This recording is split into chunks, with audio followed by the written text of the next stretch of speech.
Ito na, kumpirmado na Jarred Vanderbilt at Rui Hachimura maglalaro na bukas laban sa Houston Rockets kasama ang outlast game na sina Cam Reddish at Jackson Hayes. Pero bago yan, Miami Heat may underrated rookie sa kanilang roster. Mukhang hindi nga po nagkamali nang napili ang Miami Heat ng kanilang rookie sa nagdaang NBA draft dahil sa ganda ng ipinapakita nito sa kanilang team. Napick nga po ng Heat bilang overall 18th pick si Jaime Jaquez Jr. na former player ng UCLA. Consistent nga po ang produksyon ng nasabing rookie of the bench na every game 10 plus points ang ginagawa para sa Miami Heat.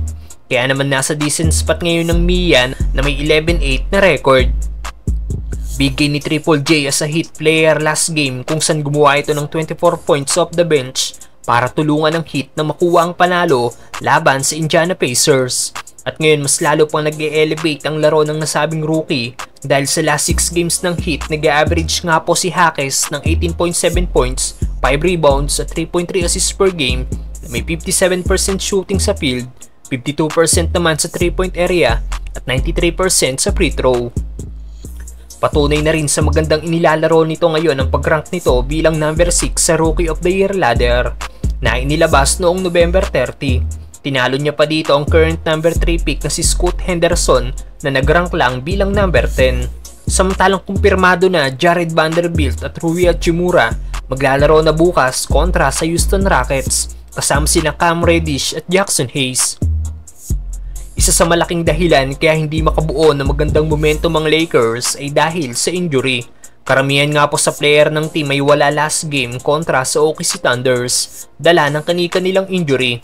Pero ayon nga po kay Lebron, kahanga-hanga pa rin daw ang katayuan nila ngayon kahit na kulang ang kanilang lineup.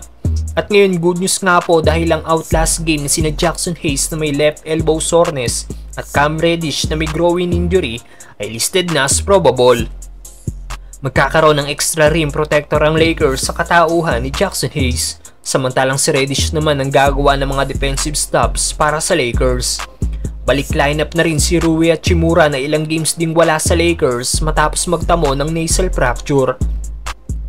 Malaking boost ito para sa bench ng Lakers dahil si Rui lang naman ang may pinakamataas na 3-point shooting percentage sa Lakers ngayon, may 42.9% shooting.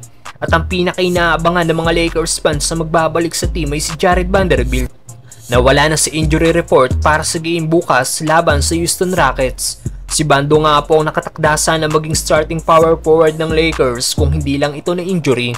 Matagal nang cleared para makapaglaro si Vanderbilt pero talagang kinondisyon muna ito ng Lakers coaching staff para 100% maging efficient ang nasabing Lakers forward sa kanyang pagbabalik. Kilala bilang elite defender si Vanderbilt na siya nagbabantay sa mga superstar na mga nakakalaban ng Lakers. Makikita na natin ang Reddish-Vanderbilt duo. Isang player na nga lang po ang listed as out para sa Lakers at ito ay si Gabe Vincent. Excited na ba kayo sa muling pagbabalik ni Jarred Vanderbilt, mga brother? Yo, I didn't really good judge that. Thanks, man. Great. Okay.